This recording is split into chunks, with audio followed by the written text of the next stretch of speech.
नमस्कार दोस्तों, एक बार फिर से स्वागत है आपका पेंटो पेंट्स में। दोस्तों, आज हम जिस प्रोडक्ट के बारे में बात करने वाले हैं उस प्रोडक्ट का जो स्पेशलिटी है वो है कि उसे हम यूज़ करते हैं सबस्ट्रक्चर में। सबस्ट्रक्चर क्या होता है? सबस्ट्रक्चर उस एरिया को बोलते हैं बिल्डिंग के जो कि ग्राउंड से नीचे होता है। अभी नॉमिनली आपको पता होगा कि कोई भी बिल्डिंग के जो है 3 भाग से बढ़ते हैं। एक होता है सबस्ट्रक्चर, फिर एक ग्राउंड लेवल और उसके बाद है सुपर स्ट्रक्चर। यानी कि जो भी एरिया ग्राउंड के ऊपर में रहेगा वो आपका सुपर स्ट्रक्चर कहलाता है। उसके बाद एक आपका जो ग्राउंड लेवल पे है वो, और उसके बाद जो ग्राउंड से नीचे है। ठीक है, तो ग्राउंड से नीचे सब स्ट्रक्चर में आपका जनरली आ जाते हैं बेसमेंट्स वगैरह, और बेसमेंट्स के अंदर में आपके आते हैं रिटेनिंग वॉल्स, ठीक है, राफ्ट, पीसीसी, आपके फुटिंग्स हो गए, ठीक है, आपके अंडरग्राउंड टैंक्स हो गए।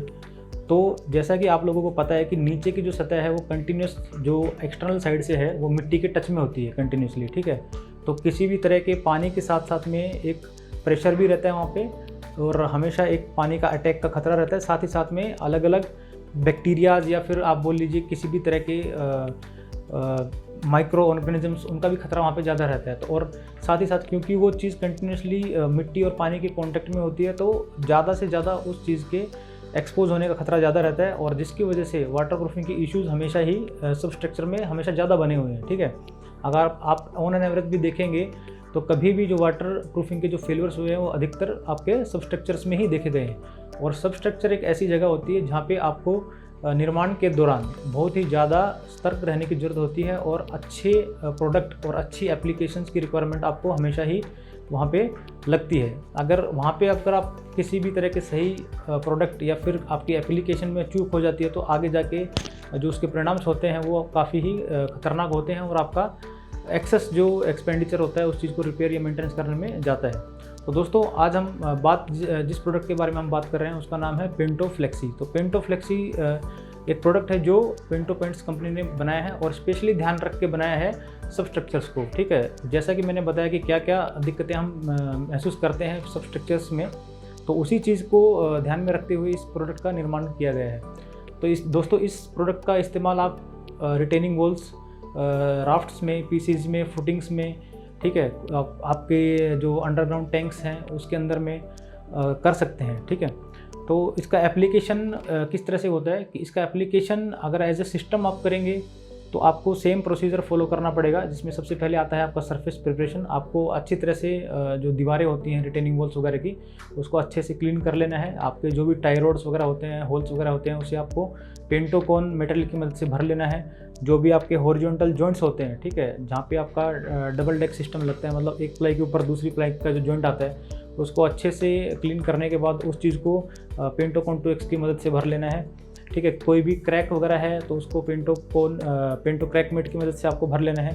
तो इस तरह से सबसे पहले आपको सरफेस प्रिपरेशन के अंदर दीवार की जो सतह है, सरफेस है, उसको अच्छे से नीट क्लीन और रिपेयर कर लेना है। उसके बाद आता है आपका 2 कोट्स ऑफ 007 HS007। ठीक है, उसके बाद में आपको 2 कोट्स हिलर 007 के लगाने हैं, और बाद में आपको एक कोट जो है पेंटो कॉन 2X का लगाना है। इसके बाद फिर पेंटो फ्लेक्सी का यहाँ से काम स्टार्ट होता है कि सबसे पहले मेस के साथ में आपको पेंटो फ्लेक्सी का एक कोट लगाना है, और बाद में as a top coat, final coat जो है आपको परपेंडिकुलर डायरेक्शन में सेकंड कोट लगाना है। तो इस तरह से एक पूरा सिस्टम कंप्लीट होता है। और अगर इस सिस्टम को अच्छे से, मतलब अगर आपका सुपरविजन उसमें अच्छा है और बहुत ही दिए गए मेथड स्टेटमेंट के हिसाब से अगर आप काम करते हैं तो बिना संदेह आपके स्ट्रक्चर को एक लॉन्ग लाइफ मिलती है, और आगे जाके किसी भी तरह की कोई समस्या आपको उस चीज़ के अंदर में नहीं आ सकती है। और दोस्तों, मैं बताना चाहूँगा कि इसका SKU जो अवेलेबल है कंपनी के पास में वो 20 kgs और 40 kgs में आपको अवेलेबल होता है।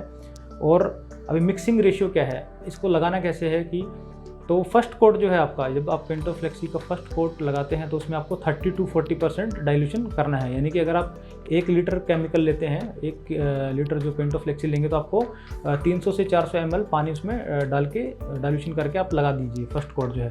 और सेकंड कोट जो है वो रिकमेंडेड है कंपनी की तरफ से, आप उसको डायरेक्ट लगाना है बिना किसी भी मिलावट के। ठीक है दोस्तों, तो और दोनों कोट्स के बीच में, फर्स्ट कोट और दूसरे कोट के बीच में कम से कम 6 घंटे का आपको डिफरेंस देना है। ठीक है, ऐसा नहीं कि फर्स्ट कोट लगाने के बाद तुरंत ही आपने सेकंड कोट लगा दिया, तो वो चीज़ नहीं है। अच्छे से वो सूख जाना चाहिए, और मिनिमम उस चीज़ के लिए 6 घंटे का टाइम हम लोग रिकमेंड करते हैं। ठीक है, उसके बाद आप फाइनल कोट लगा सकते हैं। और साथ ही साथ में वाटर प्रूफिंग के साथ साथ में ये जो है आपको anti bacterial, anti fungal treatment का भी ध्यान रखती है। आपके जो स्टील्स वगैरह जो हैं रिटेनिंग वॉल्स के अंदर या फिर राफ्ट के अंदर में उस जो एक्सपोज स्टील होता है उसको भी प्रोटेक्ट करती है, आपका जंग या कोरोजन वगैरह से उस चीज़ को बचाती है, ठीक है। और साथ ही साथ में इलास्टोमेरिक और मोनोलिथिक सीमलेस मेम्ब्रेन एक प्रोड्यूस हो जाता है कि अगर किसी भी तरह की मोमेंट्स होती है स्ट्रक्चर के अंदर में, तो साथ ही साथ ये जो लेयर बनती है पेंटोफ्लेक्सी की, इस पूरे सिस्टम की, तो वो स्ट्रक्चर के साथ में मोमेंट को झेलती है, ठीक है। तो उस केस में क्या होता है कि अगर आप स्ट्रक्चर के मोमेंट के दौरान किसी भी तरह के क्रैक्स विजिबल होते हैं तो उस चीज़ को ये आपकी जो मेम्ब्रेन है वो झेल लेगी, ठीक है। यानी कि साथ ही साथ आपका स्ट्रक्चर का रूप वो ले लेती है, बिकॉज अगर वो रिजिड हो जाएगी तो आपके क्रैक्स दिख जाएंगे और फिर आपका जो वाटर प्रूफिंग सिस्टम है वो फेलवर हो जाता है, ठीक है। तो बट अपने केस में जो मैंने जो आपको सिस्टम बताया है, पेंटोफ्लेक्सी का जो सिस्टम बताया है, इसको अगर आप फॉलो करते हैं तो बेझिझक किसी भी तरह के नॉर्मल जो मोमेंट्स रहेंगे उस चीज़ को ये आराम से बेयर कर लेगा और आपके जो सब स्ट्रक्चर है वो चाहे वो किसी भी फॉर्म में हो, रिटेनिंग वॉल्स हो सकते हैं या फिर कोई भी स्ट्रक्चर हो, उसको एक लॉन्ग लाइफ ये वाटर प्रूफिंग साथ ही साथ में एक उसकी लॉन्गेविटी को बढ़ा देती है। तो दोस्तों मैं रिकमेंड करूंगा कि अगर आप जब भी सबस्ट्रक्चर में काम करते हैं, कोई भी सबस्ट्रक्चर का आपका काम है, तो आप इस प्रोडक्ट का अवश्य ही इस्तेमाल कीजिए। दोस्तों अधिक जानकारी के लिए आप डिस्क्रिप्शन में दिए गए लिंक के ऊपर क्लिक करके प्रोडक्ट के कैटलॉग्स और टेक्निकल डाटा शीट को डाउनलोड कर सकते हैं। टेक्निकल क्वेरीज़ हैं तो आप हमारे एक्सपर्ट से कॉल करके उनसे भी जानकारी ले सकते हैं।